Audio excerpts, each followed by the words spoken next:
Argentina পেরুরে পাগল বানায় ছাইরা দিছে যে অবস্থা দেখা যায়। ঠিক আছে, পেরুরে মনে করেন যে বলই দেয় নাই, তারপরেও তারা মনে করেন যে প্রথম 80 মিনিটে প্রথম হাফ এন আওয়ারে তারা একটা গোলও করতে পারে নাই। ঠিক আছে, একটা গোলও করতে পারে নাই।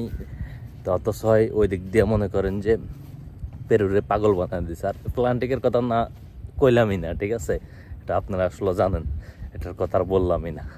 সো তারা কিন্তু পাগল বানায় ছাইরা দিছে।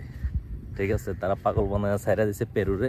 গোল হয় না প্রথম হাফ এন আওয়ার পেরু কিন্তু রুইখা দিছে তা করে। ঠিক আছে, গোল দিতে পারে না। পরে দেখলাম যে খেলার শুরুতে মার্টিনেজ অত্যন্ত ভালো খেলছে। মার্টিনেজ একটা গোল আস্তে জালের মধ্যে দিয়া দিছে। যাই হোক, শেষ ম্যাচের যে গোলটা, এই গোলটা নিয়ে আসলে খুবই হাস্যকর অবস্থা। ওই পেরুর খেলোয়াড়রে ফালাইয়া দিয়ে আস্তে বলটা লইয়া গোল দিয়া দিছে। ঠিক আছে, আস্তে টাইনা দিয়ে ফালাইয়া দিয়া গোল দিয়া দিছে। কি অবস্থা রে ভাই, তোরা ফালাইয়া দিয়ে গোল দেওয়ান লাগবো কে?